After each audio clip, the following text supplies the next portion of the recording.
ପୁଣି ତାପରେ ବାବୁଶ୍ରୀ ସେ ବୋଧେ ସେ କହିଲେ ଯେ ଆମର ପଇସା ଯୋଉ ଖର୍ଚ୍ଚ କରୁଛୁ ଆମେ ବା ପଇସା ଦଉଛୁ ତମ ସାଲାରୀ ମାସ ମାସ ଦରମା ଦଉଛୁ। ଆରେ ଯୋଉ ମାସ ମାସ ଦରମା ଯୋଉ ଦଉଛ ତମ ପକେଟରୁ ଦଉଛ ହେଲା, ଘରୁ ଆଣିକି ଦଉଛ। ଯାହା ବି ହେଲେ ଆମ ରାଜସ୍ୱ ମାଟିରେ ତ ଯାଉଛି। ଯଦି ଆମ ପଇସା ଜିଏସଟି ଆମେ ଟ୍ୟାକ୍ସ ଆମେ ଦଉଛୁ, ତମେ କଣ ଇନକ୍ଲୁସିଭ ଟ୍ୟାକ୍ସ ଆମେ ଦଉଛୁ, ତମେ କଣ ଇଏ କରୁଛ? ଯାହା ବି ହେଲେ ସେଟା ଇନଡାଇରେକ୍ଟଲି ଦେଖିବାକୁ ଗଲେ ଆମେ ହିଁ କରୁଛୁ ହେଲା।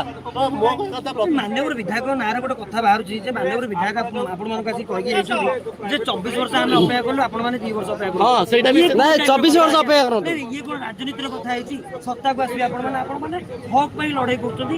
ଇଏ କଣ କୋଉ ପ୍ରକାର କଥା ଟିକେ କହିବେ? ସରକାର ଭାବୁଛି କି ସେମାନେ ଆଶାୟୀ ଶିକ୍ଷକ ମାନେ ଆସିଛନ୍ତି ସେମାନେ ରାଜନୀତି କରିବାକୁ ଆସିଛନ୍ତି।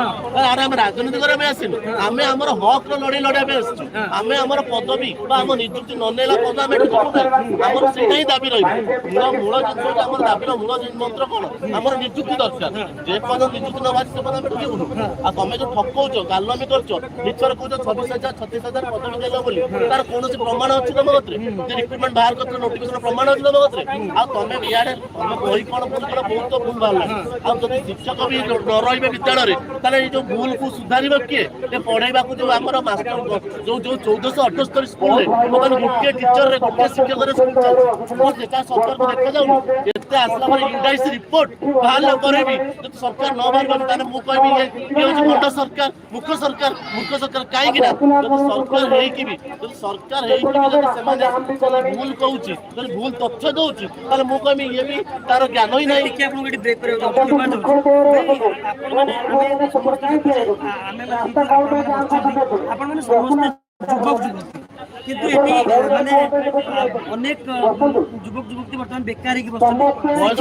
ଶିକ୍ଷିତ ଯୁବକ କିନ୍ତୁ ସେ ଯୋଉଠି ଆପଣମାନେ ବର୍ତ୍ତମାନ ଧାରଣା ଦଉଛନ୍ତି, ସଂଗ୍ରାମ କରୁଛନ୍ତି ନିଜର ହକ୍ ପାଇଁ, ସେଠି ଅବସରପ୍ରାପ୍ତ ଶିକ୍ଷକ ଶିକ୍ଷୟିତ୍ରୀମାନଙ୍କୁ ନିଯୁକ୍ତି ଦିଆଯାଉଛି। ଯୋଉଠି ଭ୍ୟାକେନ୍ସି ଅଛି ଆମେ ଠିକ ନୁହେଁ, କେମିତି ସେଇଟା ଉଚିତ ନୁହେଁ। କାହିଁକି ନା ଅବସରପ୍ରାପ୍ତ ଶିକ୍ଷକ ଶିକ୍ଷୟିତ୍ରୀ କେତେବେଳେ ଅବସର ନିଅନ୍ତି? ଯେତେବେଳେ ତାଙ୍କର ମେଣ୍ଟାଲି ଡିସ୍ପ୍ରେସନ ବା ତାଙ୍କୁ ଆଶ୍ୱସ୍ତି ମିଳିବା 60 ପାଇଁ। ବର୍ଷ ହେଇଗଲା, ବୃଦ୍ଧ କାଳ ଆସିବ। ବାସ୍ 60 ବର୍ଷ ପରେ ସେମାନେ ଅଲରେଡି ତାଙ୍କର ମାନସିକ ସ୍ତରରେ ସେମାନେ ଅଲରେଡି ୱିକ୍ ହେଇଗଲେଣି। ତ ସେମାନେ ବିଶ୍ରାମ ନେବା ଦରକାର। ସେମାନଙ୍କୁ ବିଶ୍ରାମ ନ ଦେଇକି ସେମାନଙ୍କୁ ପୁଣି ଥରେ ନିଯୁକ୍ତି ଦଉଛ, ପୁନଃ ନିଯୁକ୍ତି ଦଉଛ। ଯେତେବେଳେ ଆମେ ଯୋଉମାନେ ନିଯୁକ୍ତି ପାଇଁ ହକ୍ ଅଛି, ଯୋଉମାନଙ୍କର ବୟସ ବଢିଗଲାଣି, ତାଙ୍କୁ ତମେ ଆସିକି ଯୋଉମାନେ ବିଜେପିର ଜଣେ ଯୁବ ଛାତ୍ର ନେତା ସଭାପତି ସେ ଆସିକି କହିଦେଇକି ଗଲା ପ୍ରଥମରେ ନା ଆମର ବା 42 ପର୍ଯ୍ୟନ୍ତ ଏଜ୍ ଦେଇଦେଇଛ, 42 ପର୍ଯ୍ୟନ୍ତ ଆମେ ଏଜ୍ ବଢେଇ ଦେଇଛୁ।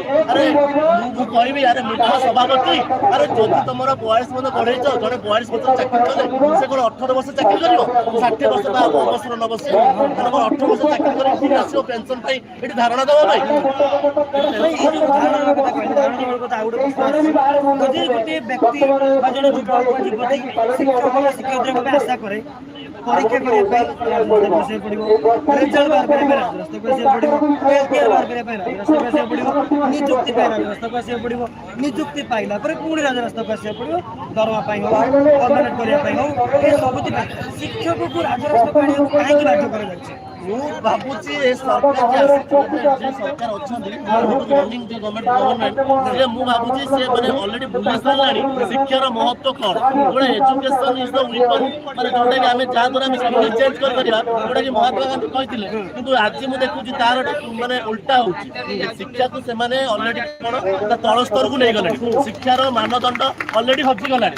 ସେମାନଙ୍କ ମୁଣ୍ଡରେ ଏପର୍ଯ୍ୟନ୍ତ ବସୁନି ଯେ ଆମେ ବହିକୁ କରେକ୍ସନ ତ କରିପାରିଲୁନୁ, ଗୋଟେ ବର୍ଷ ସେମାନଙ୍କୁ ଛାଡିଦେଲୁ, କିନ୍ତୁ ଏବେ ଆଟଲିଷ୍ଟ ଶିକ୍ଷକ ନିଯୁକ୍ତି ଦେଇଦିଅ। ଯୋଉମାନେ ଶିକ୍ଷକ ମାନେ ଯାଇକି ସେମାନେ ଆଟଲିଷ୍ଟ ବହିକୁ ସୁଧାରିକି ପାଠ ପଢେଇବେ, କିନ୍ତୁ ସେ ବିଷୟରେ ସେୟା ବି ଏପର୍ଯ୍ୟନ୍ତ ହଉନାହିଁ। ଏବେ ବି ସୁଦ୍ଧା